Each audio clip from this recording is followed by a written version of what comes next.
Hey guys, welcome back to my channel. This is Nancy Drew. It's been a while since I've uploaded, but I heard this story recently and I haven't been able to stop thinking about it. It's the story of Amy Sher, and I think it's a story that we can all learn something from or even possibly relate to, sadly, and I wanted to share it here. I hadn't seen any other YouTubers cover her story. There is a podcast, the Vanish podcast. She did cover this story and interviewed Joni, who's Amy's sister, as well as Amy's family's lawyer, as well as some other people. And so if you would like to hear this story or again, or listen to what Joni has to say, you should go and listen to that. So I will share some characteristics about Amy. She went missing from Cambridge, Massachusetts. She would be 55 years old today, but was 38 at the time of her disappearance. She weighed 110 pounds and was 5'6". She's a Caucasian female with brown hair and hazel eyes and does wear eyeglasses. She may be also going under the names Amy Desmond, Amy Sher, or Amy Pomerantz. She was last seen October 14th, 2002, and her voice was last heard October 16th, 2002. If you have any information about Amy's disappearance or Amy, where she might be, please call the Billerica, Massachusetts Police Department at 978-671-0900. I will give a warning now that this story does talk about domestic abuse and domestic violence, so if that's something you aren't interested in hearing about, I have other videos that do not contain that sort of thing. Amy was born on April 22nd, 1964 in a suburb of Boston, Massachusetts. She was the youngest of four and was known as the pet of the family. She was doted upon, dearly loved, and was just a great person. When she was growing up, she spent a lot of time playing volleyball, learning musical instruments, and spent a lot of time in the synagogue. She grew up in a Jewish family and was a very religious person. After high school, she decided to attend the University of Michigan and went there as a major in engineering and specialized in biomedical engineering. And I have a few friends who have specialized in biomedical engineering, and it is a very, very difficult subject. So this shows that she's a very bright and smart person and very hardworking. She was also a member of the U of M band and spent a lot of time hanging out with her friends in the band. And if you have been a part of band, you know how much time that takes up. She was an outgoing person and really loved all different types of activities. After college, she was offered a job at the Leahy Clinic in Boston, Massachusetts as a manager in the financial department. And I personally don't know anyone who has been offered a manager position at a very well-known clinic straight after college. This really goes to show what a hardworking and bright person Amy was, that her resume really spoke for itself. She was a great person, and they just were really excited for her to work there. Also during this time, after graduating college, she married a man named Paul Sher. He also grew up in a Jewish family, and their families knew each other, and they really seemed like a great match. She was very excited about their relationship and loved spending time with her family. She talked to them very often. A few weeks after Paul and Amy get married and they move to Boston, where Amy's going to start her new job, a new man enters Amy's life. His name is Robert Desmond, and he's a temp who started working for the Leahy Clinic and shares a cubicle with Amy. And within a few short weeks, he completely changes Amy's life. Amy divorces Paul, moves in with Robert, and closes her bank account and opens one with Robert. Her family's completely blindsided and has no idea why this has happened. This doesn't seem like something Amy would do. And as Robert and Amy's relationship starts progressing, Amy's relationship with her family starts deteriorating. She stops calling as often, she stops coming to family events, and Robert starts making threatening and anti-Semitic phone calls to her family.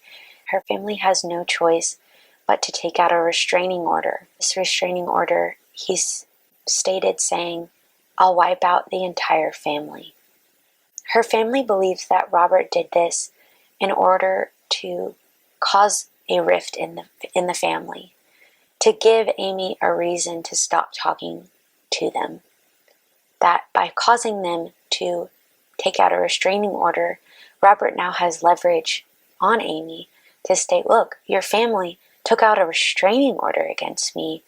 This shows how much they dislike me. You can't talk to them anymore. Like, they're crazy." In the early 1990s, Robert and Amy are married, and her family's not notified, and they didn't know until much later that they were married. And in 1992, Amy writes a letter to her family, and I'll share some of that now. "Bob and I are both very sad about the way things have gone between us these past 11 months. Because of this, we have minimized communication. The situation has got to change. The day I left Paul was one of the most difficult days. Bob is one of the most gifted and resourceful people I've ever met in my life. I have total confidence in his ability to provide for me a future filled with security, warmth, happiness, and love, probably far greater than I deserve. Bob has tried so hard to accommodate my family's concern, yet he has got nothing in the way of kindness in return." I think that this portion of the letter really shows what a hold Robert has over Amy and how much he has started to creep in and brainwash Amy into thinking what an amazing man he is, and how could she ever leave such an amazing person who gives her so much security, and that her family is in the wrong for not showing him kindness when all he has done is tried to accommodate their concern. So I think that just kind of goes to show the mindset that Amy's in during this time. And in 1996, Amy and Robert have a son named Michael, and again, her family doesn't know until much later that she has a son. And also during this time is when Amy starts to come to work with visible injuries, like bruises, hair missing, broken bones, limping, or her knuckles are swollen, those sorts of things. Amy's often found in tears on the phone with her husband, and he calls constantly, coming to check in on her.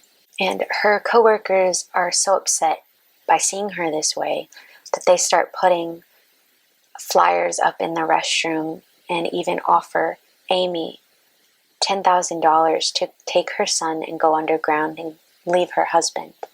But by this point, she's too far gone and does not feel like she can leave her husband. About a month before Amy goes missing, she calls a Catholic priest in the Boston area and wants to come in and talk about converting from Judaism to Catholicism. And this is supposed to just be a meeting between Amy and this priest, but just like anything in her life, her husband is there. He didn't know that the husband was coming in, but he did recognize the husband. He had seen him about 5 or 6 times before this meeting in church. However, after Amy goes missing, he never sees Michael at church again. So this priest stated that Michael, her son, by the age of 6, knew the Our Father and also knew many Bible passages, showing that his family, most likely his father, shared these stories with him and taught him the Our Father. Amy stated that at night when Michael and Robert would pray, she wouldn't pray with them, but she would stand close to them and be respectful of their prayers.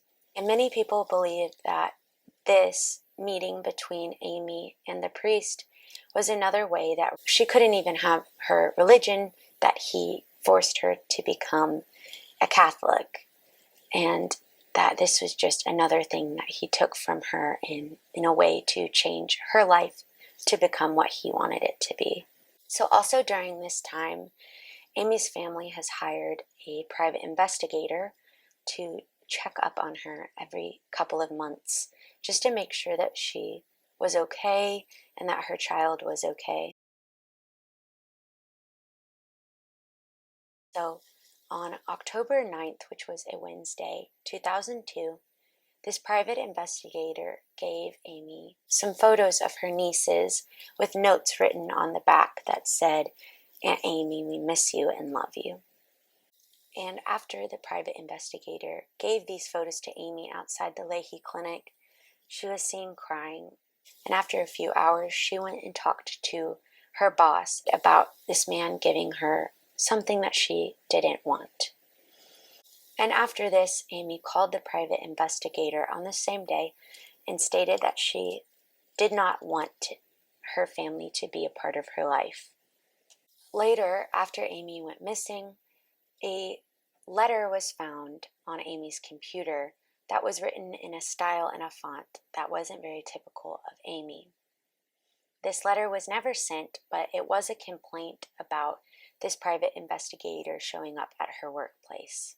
A few days later, a loud fight was heard by a neighbor who lived by the Desmonds. And on October 14th, which was a Monday, 2002, this was the last time Amy was seen by anyone besides her husband and son. Amy left work early, stating that she wasn't feeling well. And a few hours later, her husband called in to her workplace and stated that she would not be returning to work. Her boss told him that Amy had to come back in, or at least called them, and give them her passwords to different things online and to update them on the projects she was working on, and that they wouldn't allow her to resign until this happened. The next day, which was a Tuesday, 2002, October 15th, Amy calls into her office and states that she isn't feeling well and isn't coming into work that day. She does the same thing the next day, which is Wednesday. On Thursday, October 17th, 2002, her husband calls into her work and states that she is not coming back to work. Amy's boss states again that Amy must call in and resign, give these passwords, and give information that only Amy would know. And Robert states that that is not going to happen, that Amy cannot do this. The next day, on Friday, is when Robert calls in and states Amy needs to send her resignation email and that she needs the boss's email. And this is something Amy would know, but this obviously isn't something Robert would know. The boss gives Robert the email, and a few minutes later, the boss gets an email from Robert's email with a resignation letter signed by Amy. The boss does not believe that this is Amy's signature, that this has been forged. The email doesn't sound like Amy. It's not a font that Amy would usually use. This is when her boss becomes very, very frightened that something bad has happened to Amy. The boss states that Amy needs to come in and get her paychecks. Amy never comes to get her paychecks, and so the boss sends these paychecks to Amy's address, and to this day they've never been cashed. Also, around this day is when her boss writes a letter to the police stating their concerns that Amy's been murdered. They share part of this letter on the Vanish podcast, and I am going to read to you what her boss wrote. Chris and I become more observed of Amy's physical appearance. Nothing seemed out of place until the Thanksgiving Christmas of 1998. She was constantly coming to work hurt, her glasses were broken, her hands were swollen. The same thing occurred the following year, also around the holidays. Amy's attendance was always in question. She was often out for several days at a time, usually saying her son was sick. It was her that was actually hurt. I couldn't remember all the horrible conditions. One event had Amy coming to work, dragging her leg behind her, clinging to the wall and grimacing in pain. I offered to help her, of course. I asked what happened, and she said she'd been thrown from a horse while visiting her sister. This is the first time I ever heard her talk about any family other than his son. She never mentioned her husband by name or any kind of reference for the 5 years I worked with her. I offered to take her to the emergency room for treatment, but she said no. At first, I thought it was the copay that was the issue, so I offered to pay it, but she still said no. I was very concerned. I called the nurse manager to the office to see if she could get her some help. The nurse approached her at her desk, and Amy refused help. She said she was okay. I gave her the key to the handicapped lift and parking area.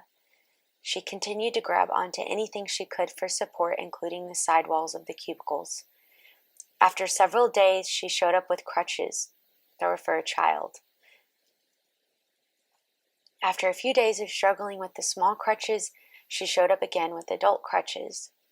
Amy never fully recovered from her injury and limped very noticeably from that day on. She always wore thick, heavy blue knee socks, and you could detect a brace or some sort of support device under the sock. I believe Amy's leg was broken, and I never believed a horse threw her. During Amy's employment, her injuries were so obvious that many people in our building would approach her and ask if she was okay or needed help. One woman put battered woman brochures in the bathroom and in everyone's office mail slots. Amy would never own up to the abuse. The knuckles on her hands were very large and swollen. Her hands were also scratched and swollen. She had burn marks on them that looked like they were from a cigarette. When I would go to Amy's cubicle to discuss work, she would keep her hands under the desk. She was showing me something on the computer. She would type quickly, then hide her hands. On one occasion, she couldn't type because her hands were so swollen. She didn't offer any reason, and I didn't press. Shortly after the leg injury, Amy appeared bruised often. We called in counselors to help us, and the other employees understand what we could and could not do to help her. I remembered a counselor say that when the bruises are visible, the worst was coming. When the bruises are visible, the abuser doesn't care anymore. There are parts of that letter that really just make me so sad, because this woman was dealing with this all on her own, and the people who were trying to reach out to her didn't know what to do. And it seems that her workplace was really scared for her. And many of the people who worked with Amy are still traumatized from what happened to her, and knowing that they saw this woman every day and she was coming in with broken legs and child's crutches. This is why I haven't been able to stop thinking about Amy and her story, and that there are so many people out there dealing with this, and that they don't have to be alone. Many of the abusive people that they are around may never have to deal with the consequences of the horrific things that they've done. And that this poor little boy had to grow up in this, and probably been told lies about his mother, and that she felt that the only way that her family and her son would have the best chance of survival was that she had to stay with him. After this letter was sent to the police followed up on Amy's disappearance and went to take a welfare check. And they asked Robert where his wife was, and he stated that on the 18th of October, he took Amy to the Alewife train station in Cambridge, Massachusetts, and she got in a gray van, and him and Michael waved goodbye to her, and he has not seen her since. However, Robert has given at least 5 or 6 different accounts of what happened to Amy. Let me tell you what those were. Number 1, he didn't know where she was. 2, she took off, possibly with a lover. 3, he took her to the train station and waved goodbye to her as she got in a gray van. 4, she stated that it was best that she left the family and just left. 5, she went to stay with friends, and he didn't know where she was. However, to coworkers, he stated she moved back to Michigan to live with family. But this can't be true because Amy didn't have any family in Michigan. That's just where she went to college. And when Michael, her son, was asked where Amy was, he was 8 years old, and he stated that him and his father gave her $7,000 and took her to the train station. And that was the last time that he saw her. Robert stated that October 18th was the last time that he saw Amy, and that was when he took her to the train station, and she was wearing business attire. Another really sad part to me is that this woman wasn't seen for so long, and no one reported her missing for 18 months because Robert had isolated her so much, and the police just believed what he'd stated about her leaving on a train.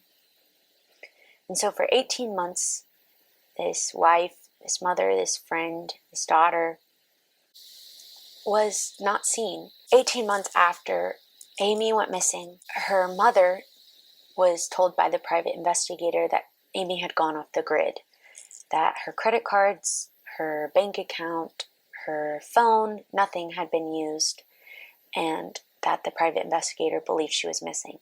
So this is when Amy's mother calls the police and states that her daughter is missing, and this is when they start searching for her. Around this time is when Michael and Robert move out of the home that they shared with Amy and move to California or Arkansas. They kind of go in between these two places. And someone else moves in to the Desmond home. So because Robert wouldn't allow the police to enter his home, they're now allowed to enter the home and take cadaver dogs in there. However, it's been pretty much 2 years since Amy actually went missing. The cadaver dogs don't find really anything, but they do notice that Robert had covered half of the basement in cement. After Michael and Robert leave the home and move to California/Arkansas, Michael is growing up, and Amy's mother wants to see him. She's never met Michael, has never spent any time with him, has never talked to him on the phone, nothing. And she decides to go to the courts and state that the reason she hasn't spoken to her grandchild before is because Robert was severely abusive to her daughter and cut off all contact between them. And this was a very unprecedented case and so shocking that it was on the cover of Harvard Law Journal. She was granted visitation rights with her grandson. However, Michael leaves with him before the grandmother is able to even meet Michael. So to this day, no one in Amy's family has ever met Michael, has ever talked to him on the phone. He has graduated high school in Arkansas now, and he would be about my age. He was 6 when his mom went missing, and so you know that he had to grow up in a home with this monster. Whether or not he thinks he is, a lot of times when you are around someone so often, they don't seem like they are. He's probably been told a lot of things about his mother and his mother's family that may or may not be true. I haven't met any of these people. I can only hear really the one side. It's just really sad. And I really hope that Michael, you know the truth. Whatever that is, and whatever you need, that you have that. And I'm really sorry. And I'm sorry that you didn't get to grow up with your mom. No one should have to deal with that. And none of us will ever know what that was like for you. I'm just really sorry.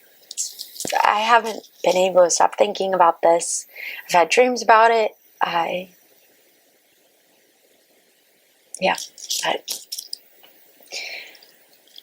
I feel really bad for everyone involved. And I feel bad for Amy's sister, Amy's mom, everyone in Amy's family, that they lost something so special. And I hope that maybe one day they can have a relationship with Michael, that one day what happened to Amy will be known, that justice will be met for her and for Michael and for Amy's family. Hopefully by sharing her story, we can see the importance of looking for those red flags, that it happened so quickly. In a few weeks, this woman who was smart, was kind, was bubbly, was outgoing, completely changed into an unrecognizable person. That's how quickly it can happen. And her whole life changed. And her workplace did everything they could to help her, but it was already too late. So by sharing Amy's story, I really hope I did it justice, that I did her justice, and that possibly anything will come in the near future. I know that her sister has been putting up billboards, has been doing interviews for podcasts like The Vanished, and has really been fighting for Amy. One day something will turn up that will be what the police need to possibly pursue legal action. So yeah, I'll leave all my resources in the description box. I will leave any information about domestic abuse hotlines in the description box. I hope that you maybe learned something from this story or heard about Amy's story if you hadn't heard of it before. I'll be back soon with another video. I'm trying to do stories that I can't stop thinking about. There's so many because I'm usually thinking about people's stories. And yeah, I'm going to do some soon. Some are kind of well known, some are lesser known. So I hope you will enjoy those types of videos. So thank you for watching.